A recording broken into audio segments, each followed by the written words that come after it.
actualizar un poco el trabajo y os intentaré convencer de por qué este aspecto es clave. Aquí yo creo que Elisabeth lo ha vendido muy bien, en el sentido de que todo el mundo entiende perfectamente pues, que una empresa exporte más es algo clave para que la economía funcione mejor. Pues aquí me gustaría que viésemos por qué el análisis de la desigualdad sigue siendo un análisis importante en nuestro contexto, más allá de consideraciones puramente sociales. Por tanto, primero contextualizaré el tema, después os daré algunas ideas de por qué la educación juega un papel muy clave, muy importante en el análisis de la desigualdad, y después ya pasaremos los puntos 3 y 4, que es lo que sería más la parte relacionada con lo que sería la investigación, y por último, si me queda tiempo, pues intentaré daros un breve resumen de las conclusiones. Por mi parte, ya les he comentado a los organizadores que no hay inconveniente en que ponga la presentación a vuestra disposición, por tanto, tampoco es necesario que toméis muchas notas porque la vais a tener, sino que lo que me interesaría también es que si hay alguna cosa que mientras yo voy explicando no la veáis clara, a pesar de que, bueno, insistimos en la idea de lo mucho que cuesta intervenir en público en una sala de estas dimensiones, pero si hay algo que no veáis claro, levantar la mano y me paráis. Romper un poco el protocolo establecido por el organizador, pero seguro que Ángel me vale. Empezamos, por tanto, por lo que sería el mercado de trabajo español en el contexto actual. Yo creo que no es necesario volver a insistir en las causas de la crisis, ni volver a insistir en por qué se produce la crisis, pero sí que me gustaría que veáis cómo es esta crisis en relación a otras crisis anteriores. Este gráfico de aquí, como idea, no es mía, es un gráfico de Samuel Ventolila ya de hace un par de años, tanto de muy al inicio de la crisis. Yo lo único que he hecho ha sido actualizarlo con los datos de la encuesta de población activa. Mirad, es un gráfico que no se interpreta de manera fácil, pero una vez que lo explican es muy evidente la información que hay aquí. Lo que se hace es mirar en cada una de las etapas expansivas de la economía española, mirar cuándo se ha conseguido el punto máximo de empleo. Pues en el año 1976 la economía española llegó al nivel máximo de empleo en aquella década y a partir de aquel momento, como consecuencia de las crisis del petróleo que les han explicado, pues sabéis que empieza todo un proceso de reconversión industrial que lleva a la destrucción de miles, de cientos de miles de empleos, y lo que miramos en este gráfico es, primero, cuánto representa la caída de empleo respecto a ese punto máximo. Eso es lo que tenemos en el eje vertical. ¿Vale? Fijaros que este eje vertical son los porcentajes que van de 0, menos 5, menos 10, menos 15, menos 20.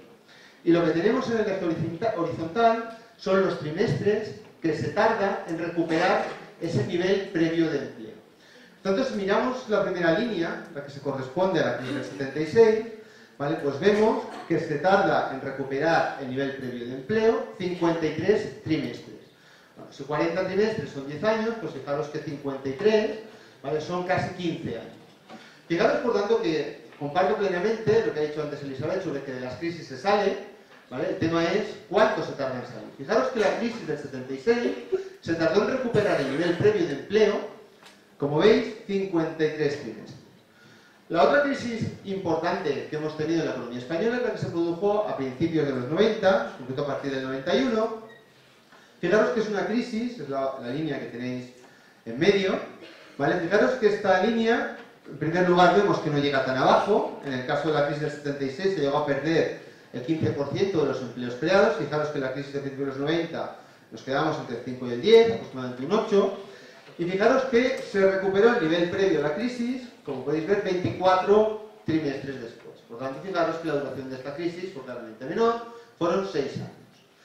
¿Qué hay de diferente entre la crisis del 76 y la crisis de principios de los 90? Son unas crisis muy distintas. Una era una crisis, digamos, estructural, ante un encarecimiento no previsto del precio del petróleo, una reconversión industrial muy importante en todo el mundo, en España también, se juntó con el proceso de transición democrática que hizo que las ideas de política económica tardasen un cierto tiempo en tomarse, y en cambio, en la década de los 90, pues sí que hubo una respuesta a la política económica muy rápida, hubieron 3 devaluaciones de la peseta, eso es algo que ahora no podemos hacer, insisto sobre este punto, parte de las ganancias que hemos tenido en la última etapa expansiva han tenido mucho que ver con la introducción del euro y con el contexto de estabilidad macroeconómica que nos ha producido, pero también muchos de los efectos negativos que estamos teniendo ahora son consecuencia de que estamos en esa unión monetaria y que por lo tanto no controlamos la capacidad de poder devaluar nuestra moneda. Seguramente si pudiésemos devaluar nuestra moneda,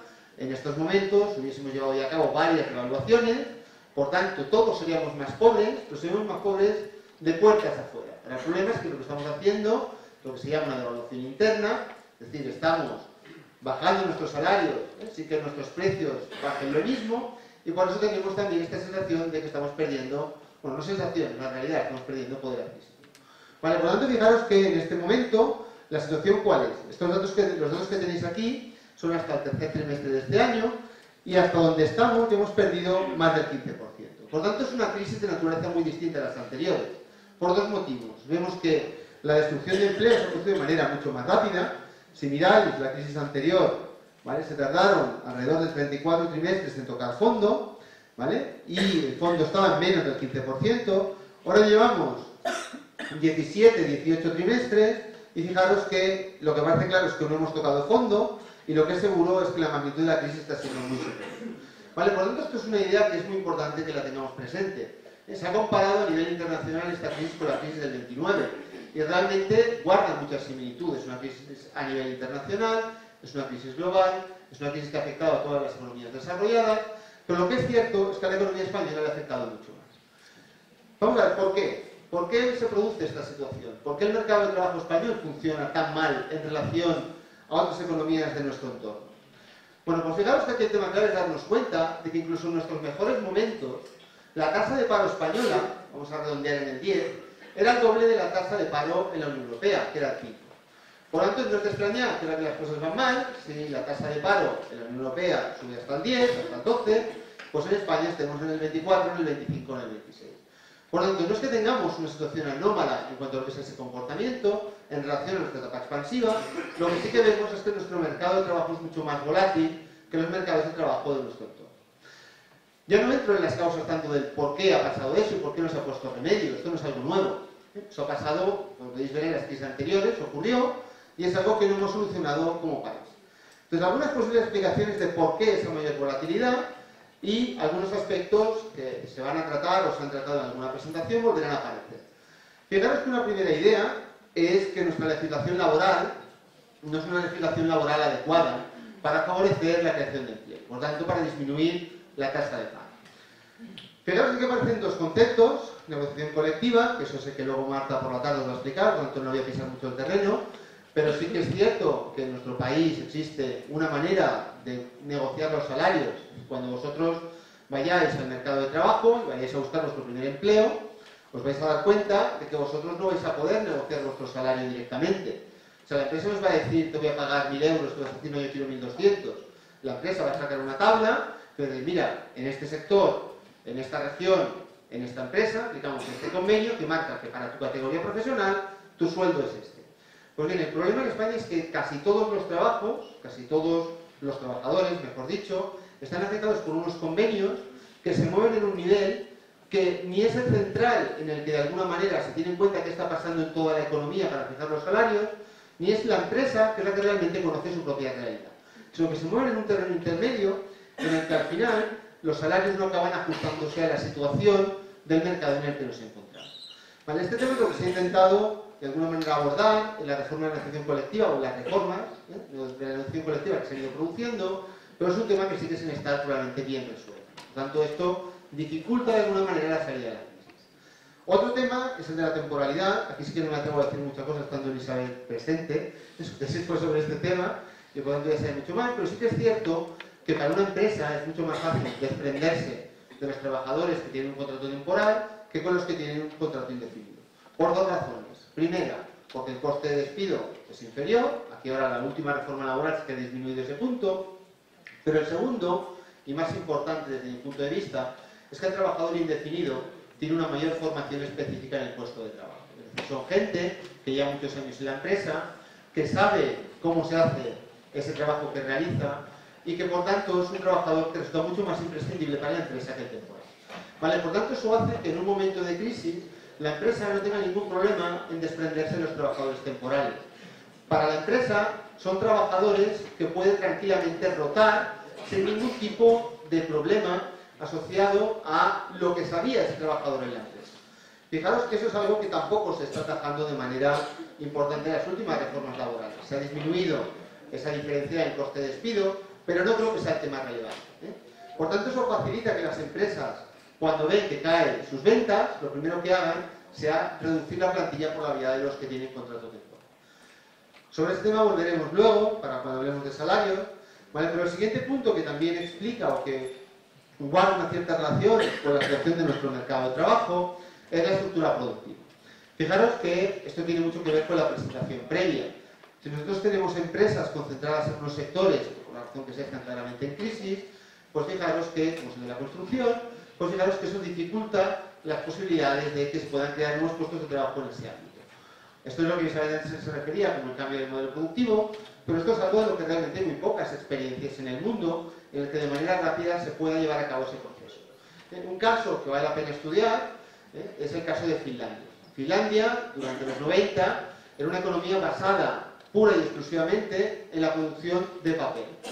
Vale, esa industria empieza a entrar en crisis con la introducción de las nuevas tecnologías, con la aparición de nuevos competidores en algunos países emergentes, y la economía finlandesa da un vuelco hacia esas nuevas tecnologías y allí nace Nokia. Que allí nazca Nokia tampoco es casualidad, pero consiguen reconvertirse de una economía muy basada en la explotación de recursos naturales a una economía muy basada en lo que sería la economía del conocimiento. Ahora sabéis que Nokia vuelve a estar en crisis, tanto lo que es Apple como es Samsung se están expulsando prácticamente del mercado y están en una situación en la que tienen de nuevo que renacer y que reconvertirse. Fijaros que esa situación en nuestro país es algo que ha estado durante mucho tiempo en el discurso político, pero en el que tampoco se han llevado a cabo grandes actuaciones. De hecho, algunos sectores que se habían apostado como estratégicos, las energías renovables, y que tenían grandes subvenciones públicas, fijaros que como consecuencia de los recortes también se han ido perdiendo. Y por lo tanto, un sector en el que realmente nuestras empresas eran líderes y competían con éxito en grandes concursos, incluso en Estados Unidos, en Japón o en Australia, pues es un sector que ahora de alguna manera está muy limitado. Por tanto, este es un tema que hay que tener presente, que la estructura productiva y lo que ocurre con nuestras empresas es importante, pero que también hay que reconocer que la capacidad de influencia del Estado para potenciar esos nuevos sectores es muy difícil. Lo que sí que habría que tener es una mayor coherencia y si se apuesta por un sector, darle posibilidades de sobrevivir.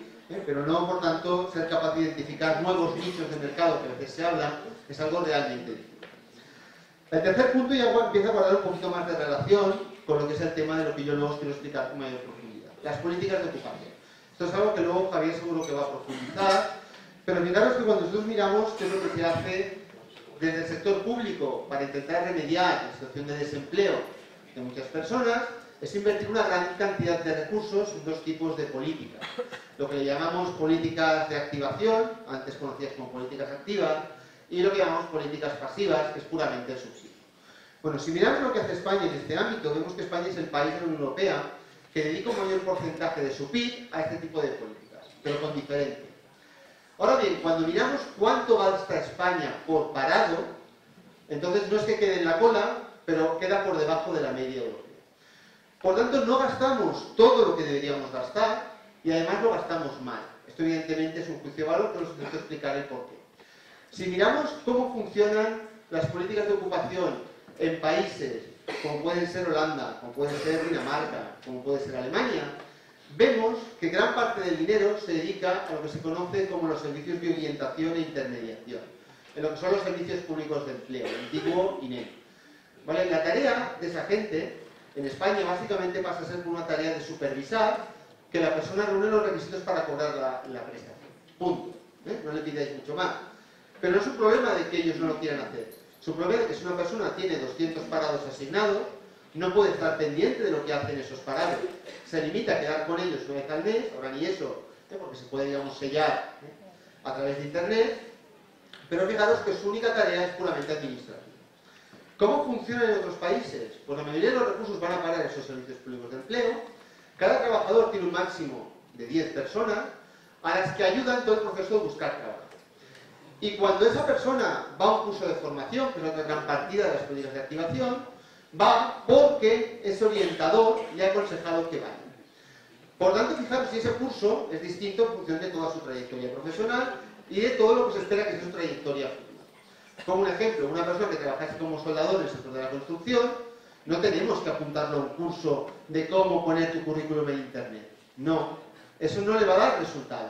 Lo que tenemos que hacer es ponerlo en un curso en el que dentro del ámbito de su oficio, que era soldador, ver qué aplicaciones industriales podría tener y ver en qué sectores podría acabar trabajando.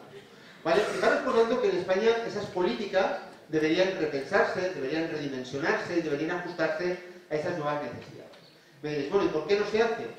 Primero, porque no tenemos estudios serios para saber qué funciona y qué no funciona. Entonces, al final, la gente acaba diciendo que la formación es buena como acto de fe y, por tanto, todo pagado tiene que apuntarse a cursos de formación, porque la formación es lo importante. Sí, la formación es importante, pero no toda la formación. Vale, segunda razón por la que no se reforma. ¿Cuántas administraciones públicas tienen competencias en este tema? Bueno, en el mejor de los casos, 3, en el peor 5. Tenemos el gobierno central, tenemos el autonómico, tenemos las diputaciones, tenemos, en el caso de que lo haya, un organismo medio que acostumbra a ser consejo comarcal o algún nombre parecido, y luego tenemos los municipios. Cada uno con necesidades y con, de alguna manera, compromisos políticos distintos con sus votantes. Vale, por lo tanto, fijaros que al final coordinar estas 5 administraciones para que aborden el tema seriamente es algo que resulta realmente difícil. Luego, respecto al tema de la evaluación, Javier nos contará que sí que se están haciendo cosas, pero sobre el otro tema, que es la voluntad política de reformarlo, como podéis imaginaros, aquí no parece posible pensar que los grandes partidos se pongan de acuerdo en el corto plazo. El siguiente punto también tiene que ver con las políticas de ocupación y tiene que ver con la poca movilidad que tenemos como país. Movilidad geográfica, pero también movilidad ocupacional. O sea, esto es un tema que guarda relación con lo que luego os explicaré en la presentación. ¿Vale? Yo me voy a centrar en lo que se conoce como desajuste vertical, es decir, la idea de que una persona puede tener un nivel de estudios y trabajar en algo que está por encima o por debajo de su nivel de estudios, pero también existe el desajuste horizontal. El desajuste horizontal pues, es el que trabaja en una ocupación en la que en principio se requiere un nivel determinado, por ejemplo universidad, pero no está dentro de su campo. Pues sería el típico economista que trabaja en un ámbito de derecho o el abogado que es especialista en temas económicos. Fijaros que en estos dos casos tampoco habría mucha diferencia en ciencias sociales, pero podemos tener, no sé, el biólogo que acaba dando clases de ciencias naturales en un instituto. ¿Vale? Por tanto, fijaros que esa falta de movilidad, tanto geográfica como ocupacional, es mucho menor en España que en muchos otros países. Y ahí, de nuevo, la reforma laboral sí que incide mínimamente, pero también de una manera no negociada con lo que serían los agentes sociales y de una manera en la que la empresa acaba teniendo un papel poco relevante a la hora de tener en cuenta las capacitaciones de cada uno de los individuos. Vale, por lo tanto, estos 4 puntos previos limitan mucho lo que es el marco en el que nos movemos, pero el tema claro en el que yo me quiero centrar es la educación. Fijaros que la educación es uno de los ámbitos prioritarios en lo que se conoce como la Estrategia Europa 2020. Y dentro de Europa 2020 hay un ámbito muy centrado que tiene como objetivo fomentar que la población de todos los países miembros de la Unión Europea tenga un nivel mínimo de estudios muy superior al que tiene hoy en día. Por tanto, la educación sigue siendo importante como estrategia de salida de la crisis. Fijaros que en nuestro país la situación que tenemos es lo que se conoce como situación de dualización. Tenemos muchos universitarios, 40, 50% de la población entre 24 y 30 tiene una titulación universitaria, y en cambio tenemos casi la mitad de toda la población que solamente tiene la educación obligatoria. Y fijaros que entre medio no hay nada. Eso vosotros lo sabéis perfectamente, que cuando estabais acabando la ESO, por edad supongo que es lo que la mayoría habéis hecho, pues la decisión de ir al bachillerato, de iniciar un ciclo formativo, básicamente venía dada por vuestros resultados, por los resultados de vuestros compañeros. No, que tenían muy buenas notas, vaya, iba a bachillerato directo con la idea de luego hacer una carrera. Nadie que tuviese buenas notas y quisiera hacer un ciclo formativo, se entendía esa decisión. No, yo es que quiero ser mecánico, por lo tanto, ¿para qué me voy a hacer el bachillerato? Yo quiero ser electricista.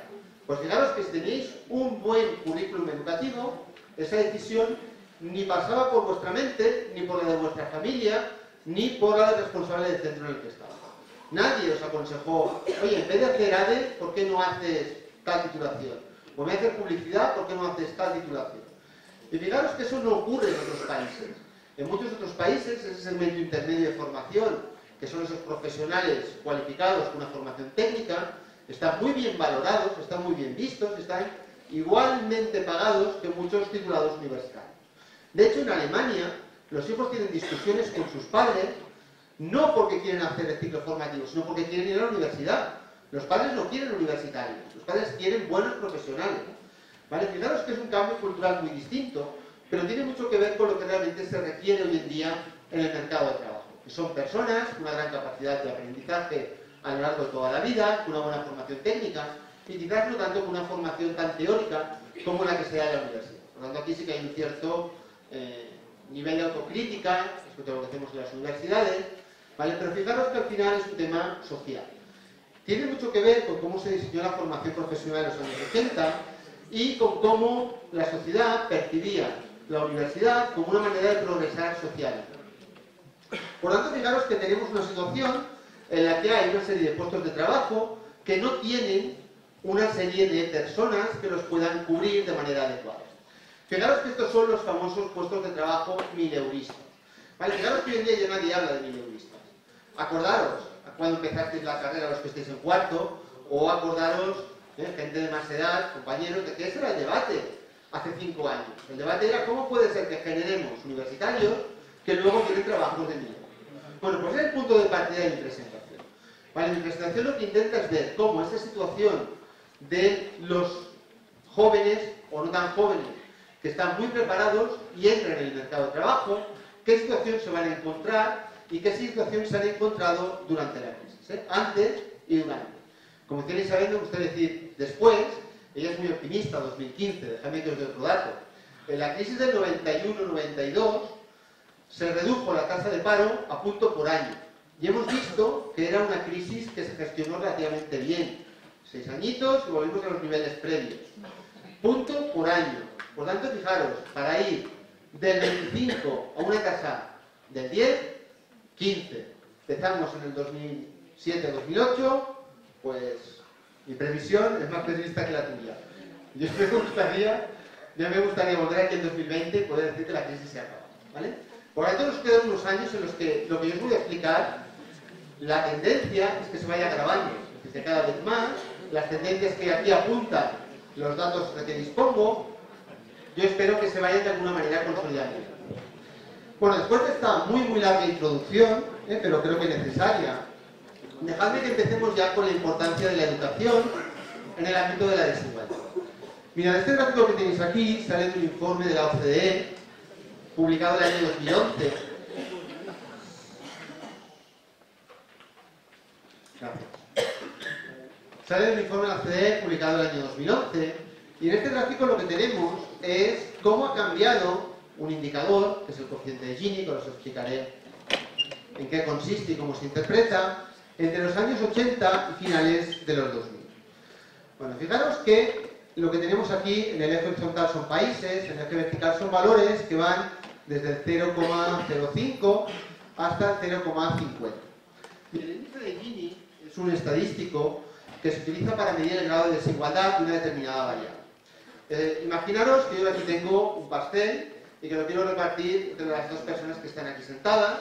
Entonces, fijaros que si yo les quiero dar a estas dos personas una distribución de ese pastel que fuese igualitaria, todos sabéis que hay que partirlo por la mitad y la mitad para cada uno. En ese caso, el índice de Gini valdría 0. ¿Vale? Los dos tienen la misma porción de pastel, el índice vale 0. Si yo cojo ese pastel y se lo doy todo a Elizabeth, el índice de Gini valdría 1. Una persona tiene todo, la otra no tiene nada, tenemos un índice de 1. Vale, entre medio, entre el 0 y el 1, por tanto los valores que estén más cercanos a 0 indican un reparto, no diré igualitario, porque igualitario tiene una connotación de juicio-valor, pero un reparto más equitativo, mientras que a medida que me alejo del 0, lo que tengo es una situación en la que el reparto es menos equitativo, probablemente más injusto, ¿vale? Fijaros, por tanto, que el rango de valores en el que estamos en los países de la OCDE es un rango de valores que se mueve entre el 0,2 y el 0,5, que es México, pero si quitamos México, el siguiente país es Estados Unidos. Para Estados Unidos vemos que es una sociedad que presenta unos niveles de desigualdad mucho mayores de lo que puede ser, por ejemplo, Dinamarca, o Suecia, o Noruega. Por tanto, en este gráfico, nada extraño en cuanto a lo que vosotros podríais esperar. Entonces sabemos que Estados Unidos es una situación mucho más, o donde el capitalismo es mucho más salvaje, entre comillas, y por tanto la idea es que los niveles de desigualdad, pues todos esperamos que sean mayores, mientras que en aquellas sociedades europeas donde el estado del bienestar está más desarrollado, tienen menores niveles de desigualdad. Lo que choca en este gráfico, por tanto, no es la ordenación de los países, sino es el hecho de que en todos los países, excepto En 2, la desigualdad ha aumentado de manera importante. Fijaros que pasar de un índice de Gini de 0,2 a un índice de Gini de 0,3, podéis pensar que es poco, pero realmente en una escala de 1 quiere decir mucho. Ha aumentado de manera significativa esa desigualdad. Los únicos 2 países donde la desigualdad ha decrecido son Grecia y Turquía, mientras que hay 3, que son Francia, Hungría y Bélgica, que no aparecen como grandes cambios en la desigualdad, sino que se ha mantenido más o menos estable.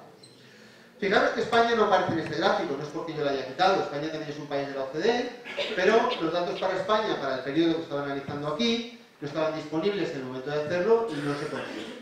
Vale, yo os explicaré ahora qué saldrá para España en este tipo de gráfico, pero con una pequeña matización.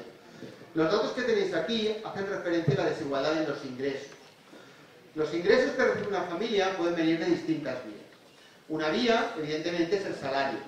¿Vale? El salario representa aproximadamente el 75% de los ingresos en la mayoría de los países de la OCDE. ¿Vale? Por lo tanto, al final, cuando aquí tenemos la desigualdad total, es una desigualdad que en buena medida está determinada por los ingresos salariales, también por las rentas de capital y también por la intervención del sector público, por los impuestos y las transferencias. Por tanto, lo que tenemos aquí es una situación que no es estrictamente comparable con lo que yo luego os voy a poner, que son datos de desigualdad salarial, pero quiero que recordéis que los niveles de desigualdad más bajos están alrededor del 0,2-0,3. ¿Vale? ¿Qué papel juega la educación en todo este esquema? Es decir, vemos que hay una tendencia a un aumento de la desigualdad. ¿Por qué Raúl me comenta ahora aquí que esto tiene que ver con la educación? Pues fijaros, autores también vinculados a la OCDE, Martins y Perrin en el año 2004, cuando ya empiezan a tener disponibles algunos de los datos que luego en el 2011 recogen en ese informe, empiezan a argumentar que una posibilidad que explicaría ese aumento en la desigualdad es que en todos esos países la educación ha aumentado de manera considerable. Fijaros que la idea es que si tenemos un porcentaje de la población con mayor nivel educativo, nosotros lo que esperaríamos que la desigualdad se redujese. Pues si yo tengo gente que sin estudios estarían en la parte baja de la distribución salarial, cobrarían muy poco, y por eso tienen estudios, pasan a la parte de arriba, fijaros que lo que yo esperaría es que la desigualdad global se reduzca. Pues bien, ellos lo que encuentran es que precisamente en esos países donde más ha aumentado la educación de la población, es donde más ha aumentado la desigualdad. ¿Cuál es una posible explicación? Bueno, una posible explicación es la existencia de desajustes educativos. Desajuste educativo quiere decir que aunque yo tenga un título de licenciado, de graduado, no acabo trabajando de licenciado o de graduado, sino que acabo trabajando en un trabajo que no requiere esa formación y por tanto no me pagan lo mismo que pagan a un universitario, sino que me pagan lo mismo que pagarían a alguien con bachillerato. Fijaros que eso lo que hace es que aumente la educación, la brecha salarial entre la gente más educada, la diferencia que hay entre lo que cobraría un universitario y lo que cobra otro que no trabaja universitario va aumentando. Y eso se acaba traduciendo en un incremento de la desigualdad global. Fijaros, por tanto, que esta situación en la que aumenta la desigualdad porque aumenta la educación, porque muchos de los educados no pueden trabajar de aquello por lo que han estudiado, fijaros que debería cuadrar bastante con lo que ha pasado en España en los últimos 20 años. En los últimos 20 años en España sabemos que el nivel de educación de la población ha aumentado muchísimo, con esa polarización que os comentaba antes, pero mucha gente ha pasado a tener estudios terciarios cuando antes el porcentaje era claramente inferior. Vemos también, porque hay cientos de estudios, como os diré luego, que han analizado el tema del desajuste educativo para España, que el porcentaje de personas sobreeducadas también es muy, muy alto, de los más altos de la OCDE, en otro informe que publicaron hace un par de años, y por lo tanto fijaros que sería el candidato natural a ver si esta teoría funciona o no funciona. Vale, este es el punto de inicio de la investigación. Uno de los temas que también me gustaría que os quedase un poco hoy es cómo van surgiendo estas preguntas y cómo luego abordamos una manera de responderlas. ¿Vale? Seguramente muchos de vosotros en algún momento tenéis que hacer un trabajo fin de grado, seguramente no en este ámbito si sois de ADE, pero una de las primeras cosas que tenéis que preguntaros es sobre qué tema lo vais a hacer. Y precisamente lo que os estoy explicando aquí es el proceso que me llevó a mí a plantearme por qué tenía sentido ver esa relación entre desigualdad, rendimientos en la educación y desajuste educativo. Vale, por lo tanto este es el punto de partida. Este punto de partida, por tanto, consiste en contestar estas dos preguntas o dos grupos de preguntas Primero, ¿qué ha ocurrido con la desigualdad salarial? Porque no aparecía en ese estudio de la OCDE. ¿Ha aumentado o ha disminuido? ¿Cómo ha afectado el cambio de ciclo? Si realmente el hecho de que haya cambiado la coyuntura afecta a los niveles de desigualdad. La desigualdad global sabemos que sí. Toda la gente que ha perdido su trabajo y ha pasado de cobrar el 100% de su salario a cobrar una prestación, pues en del 60, del 40 o incluso menos, en función del tiempo que lleva en el paro, pues está claro que ahí tenemos un elemento que afecta a la desigualdad global. Pero acordaros que yo aquí hablo de la desigualdad salarial, ¿vale? Por tanto, hay que ver cómo ocurre. Si sabemos que la desigualdad global ha aumentado, pero la desigualdad salarial no sabemos qué va a ocurrir. También, el segundo bloque de preguntas hace referencia a cuál es la importancia de la sobreeducación y cómo afecta a la desigualdad.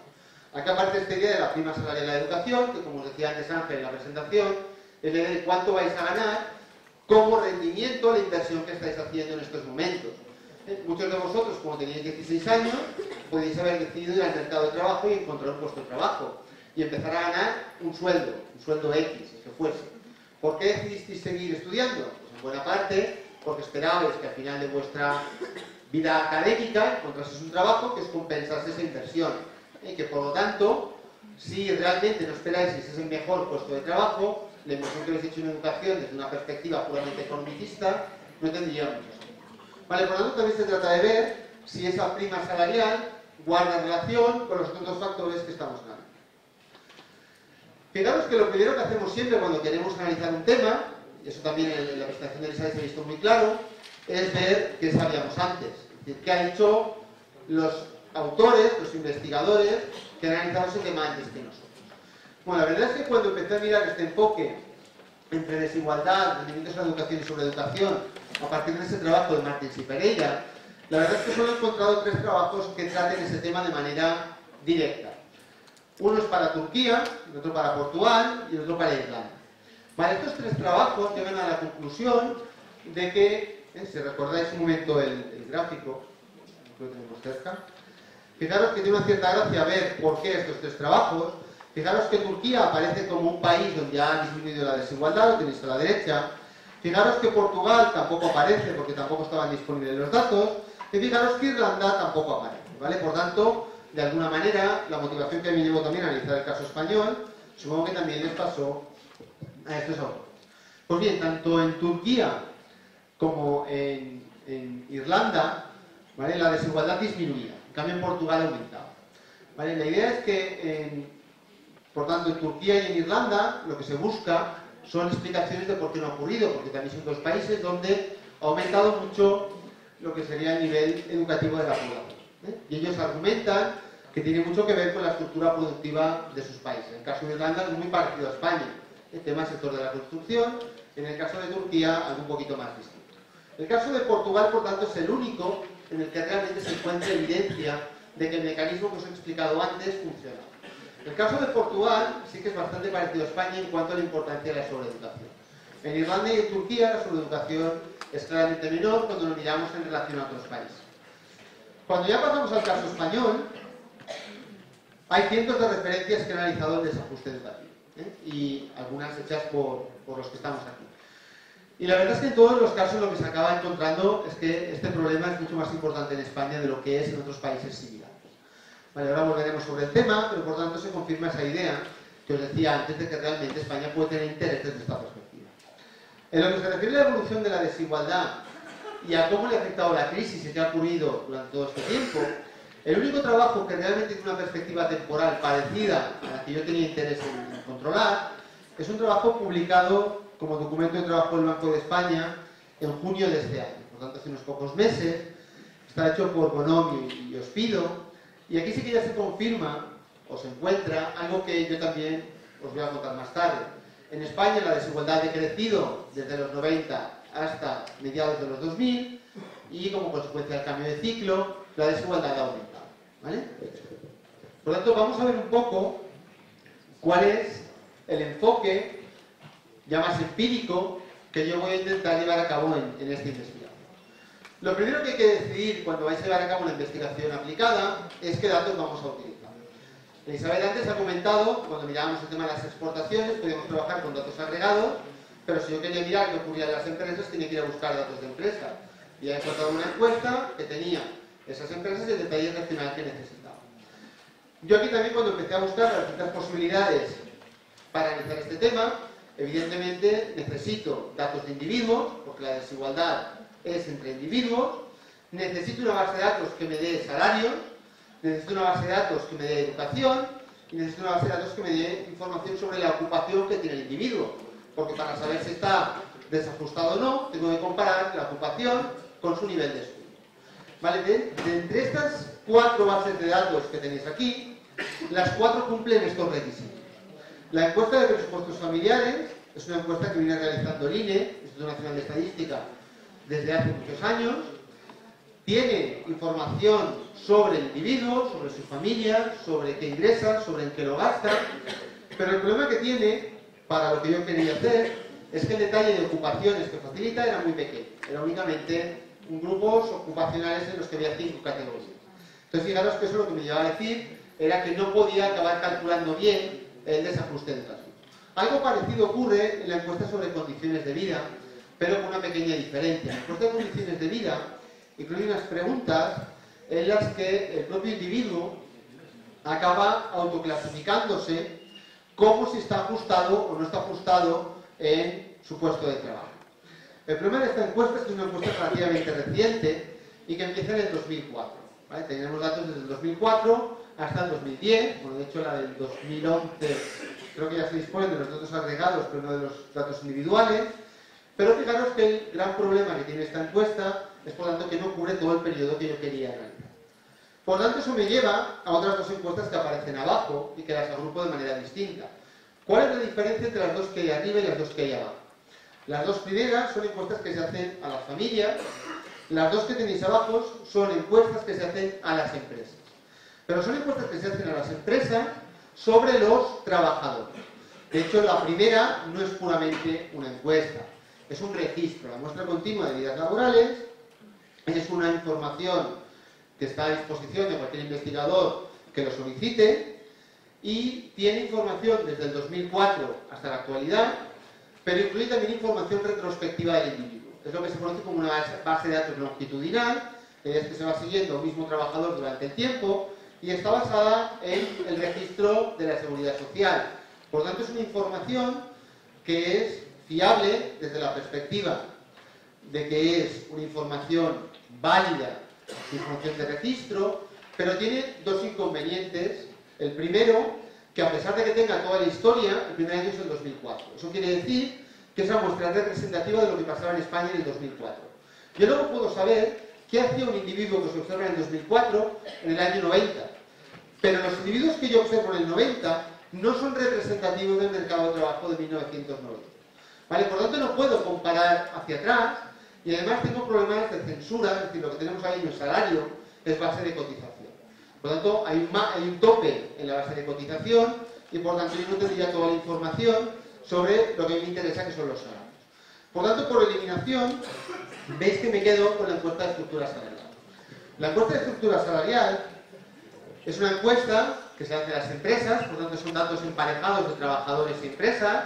Se dispone actualmente de 4 olas, 95, 2002, 2006 y 2010, y facilita información que es muy fiable sobre el salario y las horas trabajadas.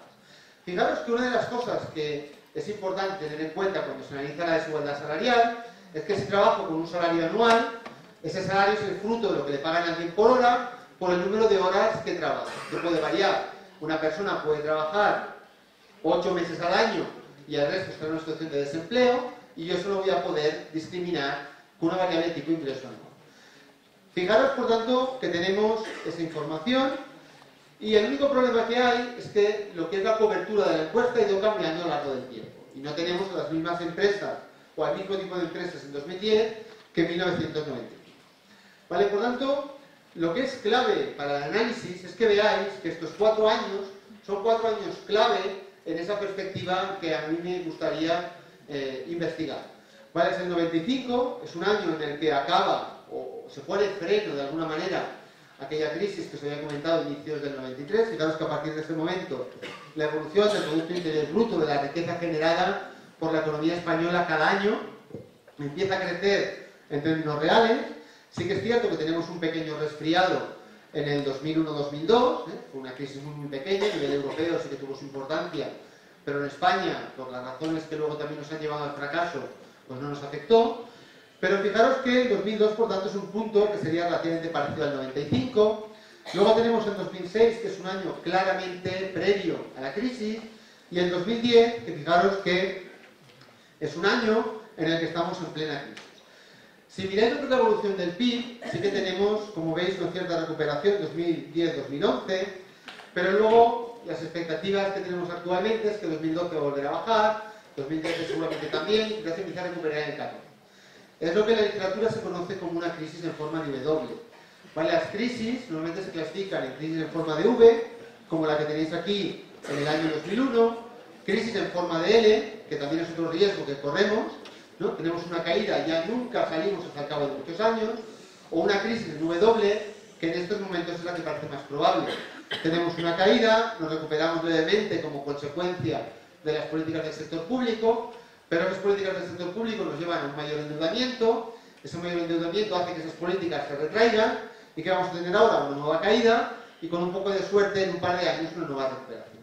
¿Vale? Por tanto, este es el mapa en el que movemos el análisis de la desigualdad. Fijaros que los datos que tengo son datos, por tanto, de individuos.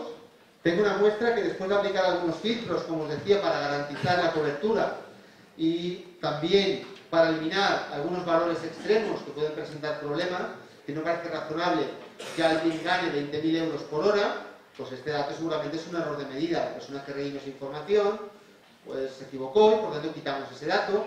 Igual que no parece razonable que alguien que trabaja a tiempo completo, como los que tenemos aquí, pues esté cobrando un salario de 50 céntimos la hora. ¿Vale? Por tanto, estos valores extremos los quitamos y nos quedamos con una muestra de 250.000 personas.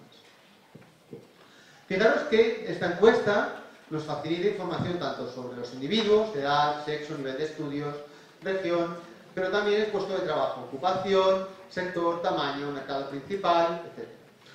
Fijaros, sin embargo, que tiene algunos inconvenientes. ¿Vale? Yo los datos que estoy presentando aquí los estoy haciendo con lo que se conoce como la muestra pública de la encuesta, para las 4 horas. Quiere decir que son unos datos que están disponibles en la web de INE y que vosotros mismos los podéis descargar y si tenéis interés los podéis analizar. Esos datos, para garantizar el secreto estadístico, como os ha explicado antes Elizabeth, no es que te eliminen observaciones, aquí no tienes la muestra completa, pero lo que hace es que alguna de las variables te la codifican de manera que a ti te sea imposible identificar al individuo. El ejemplo más claro aquí es la edad. La edad, en vez de dártela año a año, te la dan por franjas de edad. Pues por franjas de 5 años. Claro, tú entonces, aunque sepas qué empresa es, puedes llegar a saberlo, como entre 20 y 25 en esa empresa puede haber 50 trabajadores, nunca sabrás qué trabajadores. Eso que ocurre para la edad, ocurre, por ejemplo, para otras variables, que por suerte no son muy relevantes para nuestro estudio, como es el tamaño de la empresa, que en vez de darte todos los trabajadores, el número de trabajadores exacto que hay en la empresa, te la dan por tramos. ¿Vale? Por tanto, a pesar de que sea esa muestra, donde alguna de las variables no está con todo el detalle que nos gustaría, las relevantes sí que tienen un detalle suficiente. Sin embargo, otros inconvenientes que tenemos es que, como consecuencia de algunos cambios en el cuestionario, pues no tenemos una variable que seguramente es importante. El tema de la nacionalidad, sabemos que España entre el 95 y el 2006 tuvo un boom migratorio en el que llegaron multitud de inmigrantes y seguramente la manera en la que esos inmigrantes se incorporan al mercado de trabajo es distinta a la del resto de trabajadores. Por lo tanto, fijaros que es algo que no voy a poder controlar y que sería interesante, ¿vale? Cuando tenga lo que es la muestra completa facilitada por el INE vía un convenio, pues podré mejorar algunos de los aspectos que tenéis aquí, pero creo de todas formas que lo que son las conclusiones globales no cambiarían demasiado. Otro inconveniente es que no tenemos información directa sobre el desajuste educativo. Esto es lo que os comentaba antes. Para medir el desajuste educativo hay 3 maneras. La primera es preguntarle a la persona. Entonces le digo, Elizabeth, ¿tú trabajas en un puesto de trabajo donde se requiere ser doctor? Y me dirá, sí. Y digo, vale, perfecto, estás adecuadamente educado. ¿Vale? Fijaros que si ella hubiese trabajado en otro puesto de trabajo donde no hubiese requerido ese grado, me hubiese dicho que. Fijaros que normalmente esto no se pregunta de manera tan directa, porque igual que tenemos la situación en la que a alguien, digamos, le sobra educación, puede haber también personas que les falte. Y eso fijaros que a nadie le gustaría reconocerlo. Si yo soy Eso no es posible, pero para que lo entendáis. Si yo soy enfermero, pero estoy trabajando de médico y me preguntan, oye, ¿tú estás capacitado para hacer de médico? Yo no lo reconoceré, yo diré, sí, yo estoy capacitado, yo sé hacer todo lo que tiene que hacer un médico. Pero mi titulación no es la adecuada. Vale, por lo tanto, fijaros que el método directo, el método subjetivo, tiene algunos problemas y, por tanto, si la encuesta facilita esa información, acostumbramos a utilizarla, pero si no la facilita, intentamos buscar alternativas. Las otras dos alternativas son las que tenéis aquí. Empiezo por lo que tenéis abajo. La mejor opción sería tener lo que se conoce como método objetivo.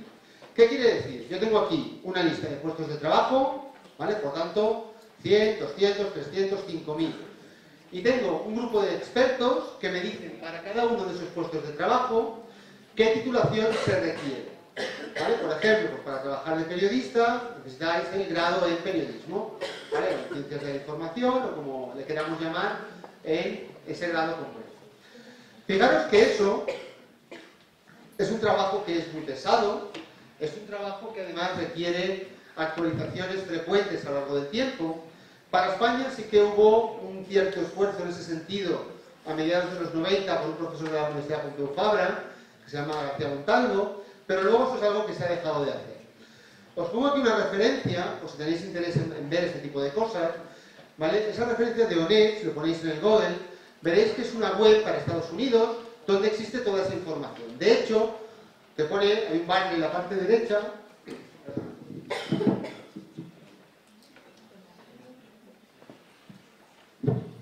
hay un banner en la parte derecha que pregunta, ¿qué quieres ser de mayor? Tú entras ahí, seleccionas la profesión que tú quieres ser y te dice que tienes que estudiar para llegar a ser eso. ¿Vale? O lo puedes hacer al revés, tú puedes mirar con tu titulación de qué tendría sentido trabajar. Bueno, fijaros que eso que existe para algunos países, básicamente Estados Unidos y Holanda, a nivel europeo, para el resto de países no existe. Entonces los investigadores que quieren analizar este tema, ¿qué es lo que hacen? Pues la idea es que se mira el nivel de estudios o los años de estudio que tiene una persona y se compara con el nivel de estudios más frecuente en su ocupación. ¿Vale? Si yo cojo todos los médicos y miro cuál es el nivel de estudio de todos los médicos, ¿qué tendré? Pues licenciado en medicina, graduado en medicina, etc. ¿Vale? Si tengo algún médico que no tiene esa titulación, la idea es que estará infraeducado.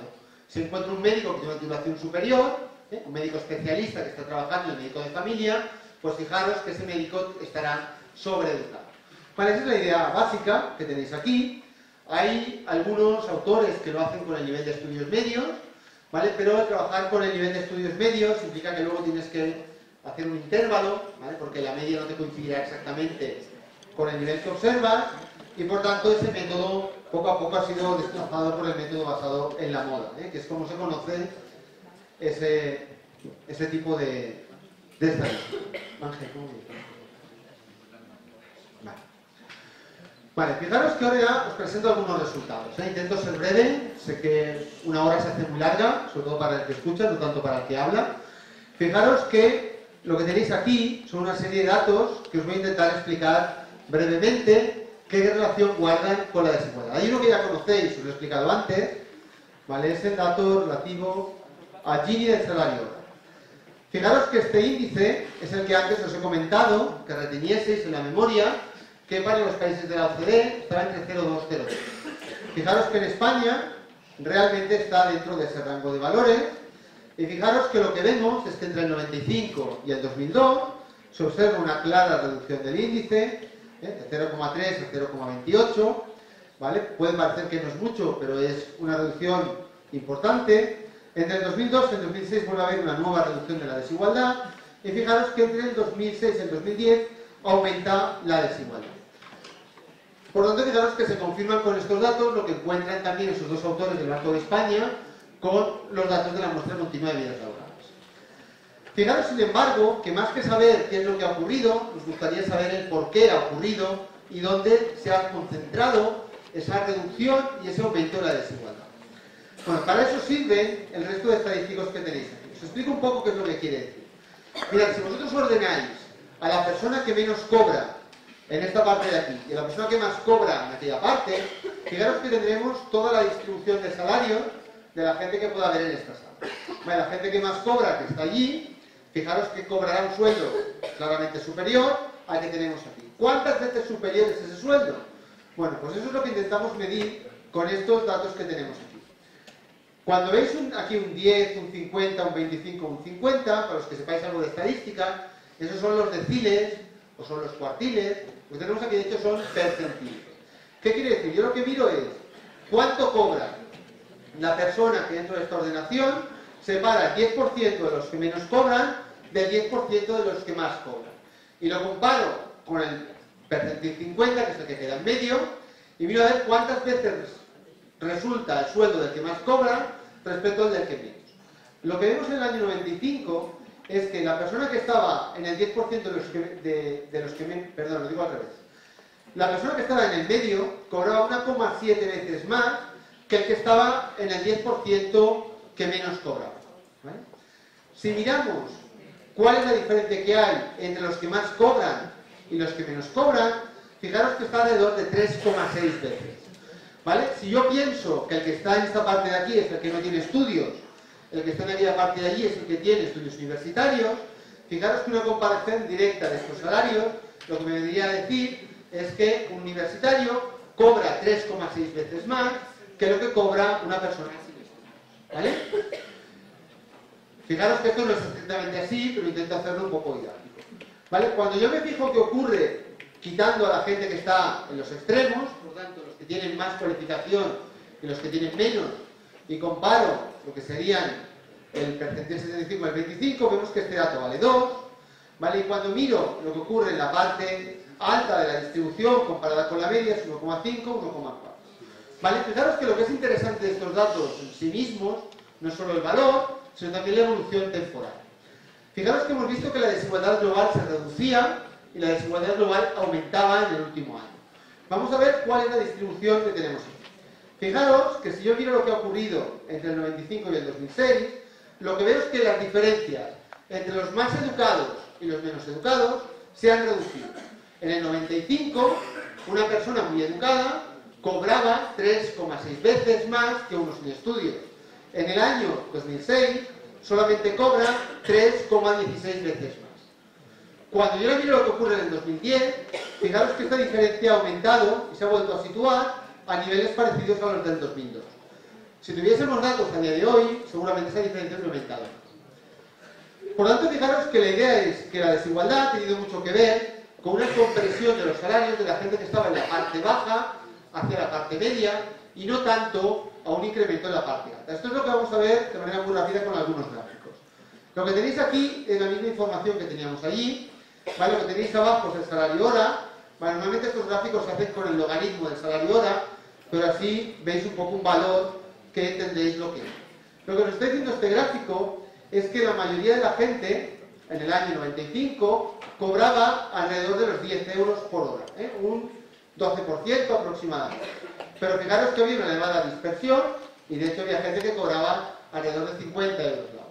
Cuando vemos qué ha ocurrido en el 2002, lo que vemos sobre todo, que es la otra curva, vemos que lo que ha ocurrido es que la parte inferior de la distribución se ha desplazado hacia la derecha.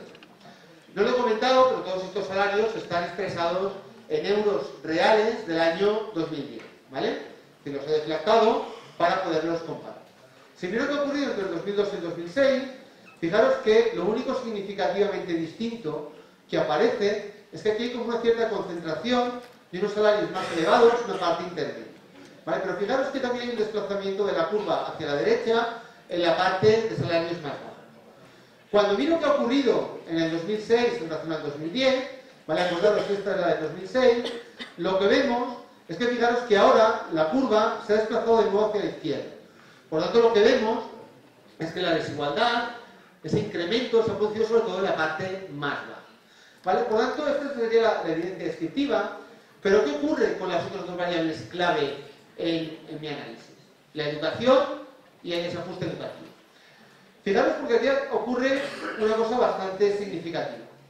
Entre el 95 y el 2002, los años medios de escolarización, evidentemente de los asalariados, de los que tienen trabajo, estaba alrededor de los 10,36 años. ¿Vale? Si pensáis un poco qué es eso, fijaros que la idea es que el trabajador promedio, pues si pensáis en la etapa de primaria más la ESO, entras con 6, sales con 16, son alrededor de esos 10 años. Acordaros que eso es lo que os comentaba antes en términos de dualización. La mayoría de la gente tiene ese nivel y los universitarios quedan bastante más a la derecha. Pero fijaros, por tanto, que un aumento de ese nivel medio viene sobre todo porque aumentan esos valores superiores de la gente que tiene 16, 17 años de educación. Cuando miramos qué ha ocurrido entre el 2002 y el 2006, fijaros que esa tendencia se frena. Entre el 2002 y el 2006, durante la etapa de mayor crecimiento, vemos que nuestra economía no acumula más capital humano, sino que se estanca. Fijaros que eso tiene mucho que ver con el abandono de lo que sería la educación postobligatoria, de toda una generación que encuentra trabajos, entre comillas, muy fáciles y bien pagados, en el sector de la construcción y en algunos ámbitos del sector servicios, donde había escasez de mano de obra, precisamente porque mucha gente se iba a trabajar a la construcción. En las zonas costeras era muy frecuente que la gente de los hoteles, restaurantes, durante la temporada turística tenían problemas para cubrir, porque el camarero que le había hecho de camarero durante 10 años se había ido a trabajar a la construcción de manera permanente. Vale, por lo tanto, fijaros que ese cambio que tenemos aquí, ahora en cambio vemos que se ha revertido esa tendencia y que entre 2006 y 2010 el número de años medios de escolarización ha pasado a 11,7. Por lo tanto, mucho más. ¿Qué ha ocurrido con la sobreeducación? Fijaros que al principio de la muestra, del análisis, teníamos un 36,6% de trabajadores sobreeducados. Ese porcentaje se ha ido reduciendo y se ha estabilizado alrededor del 30%. Mientras que el número de trabajadores infraeducados primero ha aumentado y luego ha disminuido. ¿Vale? Por tanto, ¿cómo cuadran estos resultados respecto a la hipótesis que teníamos antes? Fijaros que en España es cierto que no durante todo el periodo ha aumentado la educación. Por tanto, parte de esa reducción de la desigualdad a lo mejor tiene que ver con este freno que se produjo aquí, pero fijaros que en esta parte seguro que no. Y lo que veríamos aquí es que sí que es posible que quizás ese aumento de la educación acompañado de una cierta igualdad en lo que sería el porcentaje de trabajadores sobreeducados pueda explicar ese aumento de la desigualdad vinculado a esa mayor educación.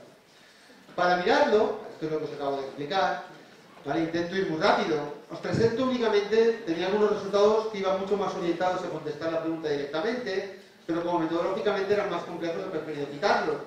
Y quiero quedarme únicamente con lo que serían unos resultados basados en un modelo de regresión. Dos modelos de regresión que para los que sepáis algo de econometría es algo muy sencillo, para los que no lo sepáis, por mucho que ahora me extienda, os va a sonar a chino igual. ¿Vale? Por lo tanto, intento daros un poco la inicio.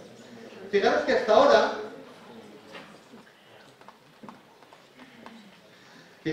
ahora, lo que hemos hecho es comparar individuos sin tener en cuenta que cada individuo tiene unas características propias, que son su edad, son su sexo, es evidentemente el nivel de estudios, es también el puesto de trabajo que tiene y trabaja en una empresa determinada. ¿Vale? Para poder descontar todas esas características y ver realmente el efecto de la educación, lo que hacemos es estimar lo que se conoce como una ecuación de Mincer, una ecuación minceriana, donde lo que hacemos es explicar el logaritmo del salario individual en función de una serie de controles y de nivel de estudios. De manera que habrá un parámetro que yo estimaré aplicando las técnicas adecuadas, ¿vale? Que me dirá cuánto representa para dos individuos idénticos un año más de educación.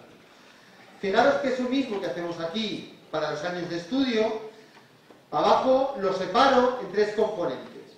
Un primer componente que es que esos años realmente se requieran para tu puesto de trabajo. ¿Vale? Si tú eres abogado y trabajas repartiendo pizzas, ¿cuántos años de tu educación se necesitan para repartir pizzas? Pues fijaros que seguramente los obligatorios. ¿Cuántos años te sobran?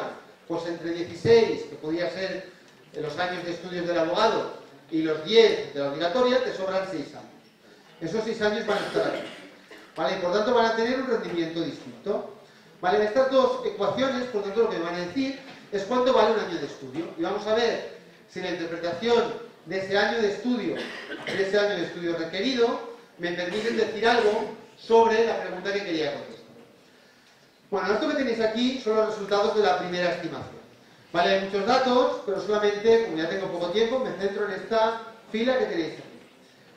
Mira, la idea es que en el año 95, y teniendo en cuenta que aquí hay muchos controles, hay parte de los autores que prefieren estimar sin tener en cuenta la ocupación, sin tener en cuenta el sector, porque argumentan que tener un mayor nivel de estudios que te permita encontrar un mejor trabajo, ya es parte del rendimiento. ¿Vale? Aquí somos lo más puristas posible y suponemos que dos personas idénticas pueden llegar a encontrar el mismo trabajo con distintos niveles de estudios. ¿Vale? Es un supuesto que hay en todo este análisis económico. ¿Vale? Fijaros que esto, por tanto, estaría más en línea de una de las hipótesis que hay, que es más la educación como señal y no la educación como mejora de la capacidad del estudio. Pues la idea es que en el año 95, por cada año de estudio adicional, había un incremento de salario del 5%. Ese dato es relativamente parecido, un poquito inferior, al que se observa en otras economías de nuestro entorno. En la mayoría de los países de nuestro entorno, los rendimientos en la educación están entre el 5 y el 10%. ¿Vale? Por tanto, en la banda baja. Fijaros que durante la etapa expansiva, esos rendimientos disminuyen hasta el 3%. Fijaros que es lo que quiere decir, es que una persona que entraba en el mercado de trabajo en el año 2006 no veía recogida de la misma manera, ¿vale?, esa inversión que había hecho respecto a otro que había entrado antes, y por lo tanto fijaros que esta caída en la prima de la educación es lo que explica en parte, sea deseado o no, este estancamiento en los niveles de acumulación de capital humano. El mensaje de no vale la pena seguir estudiando ha estado en nuestra sociedad durante mucho tiempo. Vale, fijaros que si hay algo positivo de la situación actual, es que sí que parece que esa situación ha cambiado. Y de hecho vemos que en los datos de 2010, la prima a la educación vuelve a estar alrededor del 5%. Por lo tanto, fijaros que tanto la probabilidad de mantener el empleo, que no lo veis aquí, pero lo tenemos en otros trabajos, como la probabilidad de no perderlo, es una probabilidad mucho más alta para la gente que tiene mayores niveles de educación, y eso también va acompañado de un mejor salario. Por tanto, hoy en día, la educación es aún más importante a nivel individual. A nivel global, ¿en qué se traducen estos datos? Pues fijaros que justamente se traducen en esa idea de que durante la primera parte del periodo no observamos que ese aumento de la educación haya tenido un impacto sobre la desigualdad, en parte porque se vio frenado durante esta parte de aquí. Pero en el momento en el que ese nivel de estudios ha continuado aumentando, sí que vemos que aumenta ese rendimiento y eso se ha traducido en una mayor desigualdad. Eso es lo que vemos también cuando analizamos qué ha ocurrido con el rendimiento de los años requeridos. Fijaros que si yo ya no me centro en lo que es cualquier individuo, sino que únicamente analizo aquel que trabaja para lo que ha estudiado, el rendimiento es claramente superior. 6, 7, 9 y prácticamente 10. Pero fijaros que no cae, se mantiene relativamente más estable. Los años sobrantes también, ¿vale? Por lo tanto, fijaros que de alguna manera, y ya intentando, estoy a menos alto porque no tengo tiempo, ¿vale? Pero por lo tanto, fijaros que lo que vemos es que, aunque hemos visto que en el periodo analizado la desigualdad ha caído y que la sobreeducación es importante y que ha habido un aumento de lo que sería el nivel de capital humano de los trabajadores, fijaros que eso durante buena parte del periodo no se tradujo en un aumento de la desigualdad porque había una gran demanda de trabajo, y esto cuadra con lo que luego nos explicará nuestro compañero Pedro, ¿vale? Pero fijaros por lo tanto que hay una gran demanda de trabajo en sectores donde los estudios no eran importantes o no eran imprescindibles. Fijaros que en el momento en que la situación ha vuelto a la normalidad, España se está volviendo a comportar como un país más dentro de ese conjunto de países de la OCDE. ¿Cómo contribuye o qué relación guarda esta evolución de la desigualdad en relación a la salida de la crisis? Bueno, mira, sobre eso hay mucho debate, quizás no tanto en nuestras sociedades que son muy igualitarias, pero sí en los países en desarrollo. Existe un gran debate sobre si las políticas tienen que llevar a cabo, tienen que orientarse a reducir la desigualdad o no, y cuál es el nivel deseable de desigualdad. Fijaros que si pensamos en una situación en la que todos cobrásemos exactamente lo mismo, con independencia de lo que hiciésemos, fijaros que no hay ningún incentivo a formarse, no hay ningún incentivo a hacer bien nuestro trabajo, y por lo tanto fijaros que esta situación no es la deseable. Un nivel de desigualdad cero, hemos vivido durante muchos años la experiencia socialista, y hemos visto que eso no acaba de funcionar. Ahora, un nivel de desigualdad muy elevado tampoco lo es. ¿Vale? Si no garantizamos que hay una cierta igualdad de oportunidades, fijaros que tampoco vamos a conseguir nuestros logros. Por lo tanto, la idea es situarnos en un nivel intermedio. Ese nivel intermedio tiene que servir para que la gente tome sus decisiones sabiendo cuál va a ser el rendimiento que va a obtener de sus inversiones. Y fijaros que lo que había pasado en España durante la etapa expansiva era que habíamos perdido el valor de la educación. Vale, la educación no se remuneraba en el mercado de trabajo. ¿Por qué? Porque realmente los trabajos en los que había escasez de mano de obra, en los que había mayor demanda de trabajo, como sois economistas o muchos, ¿vale? Y sabéis que la oferta y la demanda determinan el precio de un producto. ¿Vale? En un mercado totalmente competitivo no, pero el mercado de trabajo no lo es. Por lo tanto, fijaros que si teníamos escasez de mano de obra en unos sectores, el salario subía, pero fijaros que los dos sectores donde sobraba mano de obra, el salario no crecía con la misma velocidad. Lo que hemos vuelto ahora, a partir de la crisis, a tener, es por lo menos un sistema, digamos, de fijación de salarios, que sí que respeta lo que sería la situación normal de una economía como la nuestra, donde debemos orientar nuestra producción hacia sectores que sean mucho más intensivos en conocimiento y, por tanto, fijaros que de alguna manera, vuelvo a la presentación anterior, poniendo de manifiesto la necesidad de innovar. Bueno, lo dejo aquí. Espero que hayáis aprendido algo, ¿vale? Y como dice la viñeta de Borges, que como sabéis es el maestro de todos los pensadores españoles, pues espero que no os haya aburrido demasiado, ¿vale? Muchas gracias.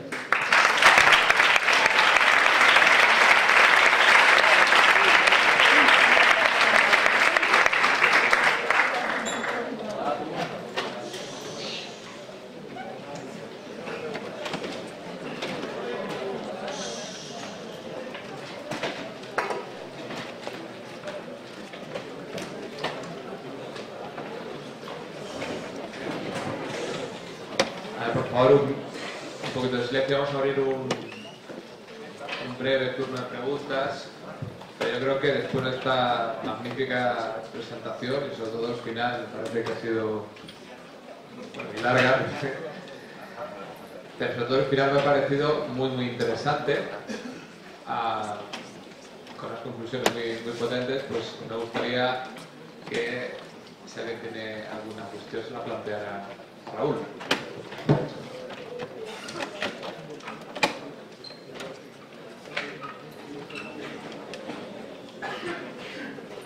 ¿Se anima? Rompo el hielo como antes y espero que luego como antes también me sigan, ¿de acuerdo?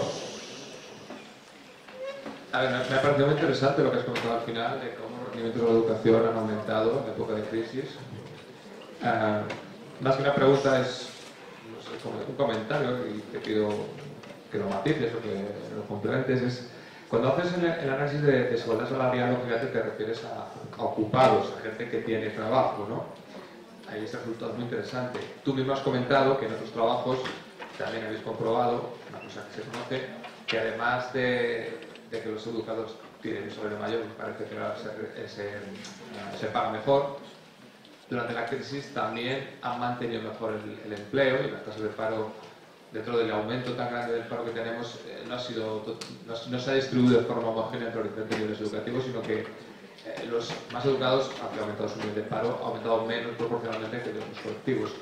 En visión de conjunto, si tenéis en cuenta no solamente que ganan más o se pagan mejor los rendimientos de la educación ahora en la crisis, también que han perdido menos el empleo, me gustaría que dijeras o comentaras, matizaras si todavía es más positivo dentro de la situación mala que tenemos en la crisis el hecho de prolongar los años de estudio o aumentar el nivel educativo. Entiendo lo que decimos, que tienes salario esperado, aunque no tengas, como tienes el otro documento, ¿cómo lo veis? ¿No? Es decir, la visión de conjunto, ¿no? Yo creo que reforzaría un poco las conclusiones que tienen, ¿no? No sé cómo lo ves, Raúl. Bueno, yo creo que lo que planteas es, si o sea, intentando reformular tu pregunta, ¿no? Probablemente lo que tú planteas es si en la situación actual es mejor intentar buscar un trabajo o, dado que la situación es la que es mejor seguir estudiando, teniendo en cuenta que eso además tendrá un mayor rendimiento en el futuro. Probablemente... Sobre todo que, no sé si es una pregunta, un comentario, sobre todo que el rendimiento, por decirlo, rendimiento esperado, ya no solamente que tengas un salario mayor, sino que es que además vas a tener salario, que es el principal problema que hay ahora, ¿no? Es decir, es que hay mucha gente que ni siquiera tiene salario, ¿de acuerdo? Esa es la idea, ¿no?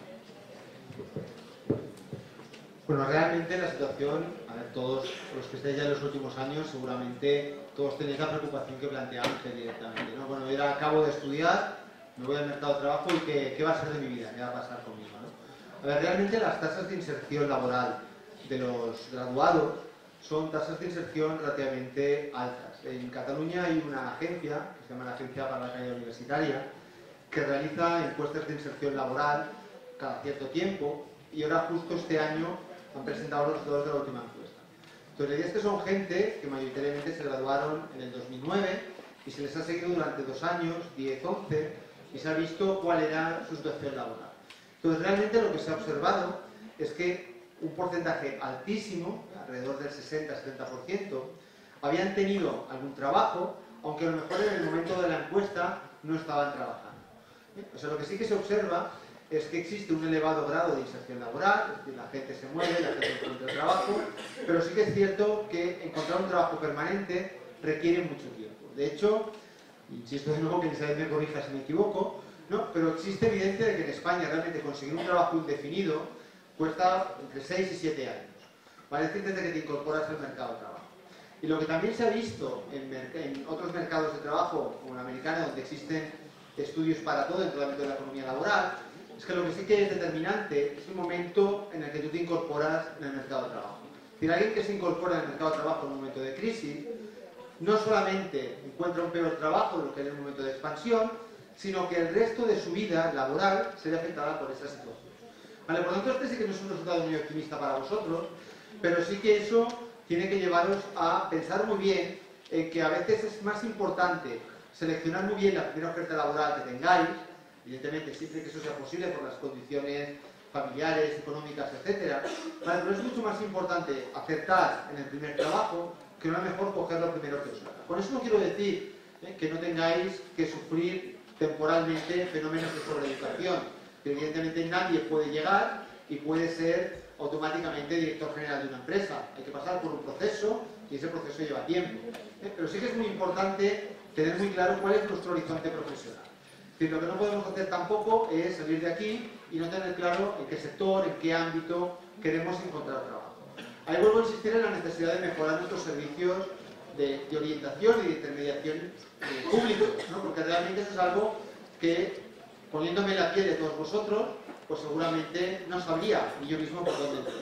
Entonces, lo que no es una mala estrategia, como bien planteaba Ángel, es quizás teniendo en cuenta esta evidencia, es mejorar nuestra formación, o la otra opción, que evidentemente es una opción costosa, que es la opción de moverse, de emigrar. Bien sea a un sitio donde podamos encontrar un trabajo con un mayor salario desde aquí, o bien sea porque vamos a encontrar algo que realmente está dentro de nuestro ámbito. Pero insisto, esta opción evidentemente tiene unos costes importantes, no solo económicos, sino sobre todo personales. Vale, pero lo que sí que es cierto es que si dentro de esta, digamos, presentación el mensaje final es positivo, en el sentido que la educación se revaloriza, lo que sí que tenéis que tener presente es eso, es que tenéis que encontrar el trabajo donde vuestra educación cuenta. Y eso tampoco es inmediato. Pues bueno, dentro de ese pesimismo, pues sí que yo creo que, como os decía, las tasas de inserción de los graduados, al menos en Cataluña, son tasas de inserción laboral que están muy por encima de la media. Por tanto, la idea de que vuestra inversión de estos 3-4 años, de aguantar aquí las 10 horas y de sufrir los parciales dentro de la economía, pues vale la pena.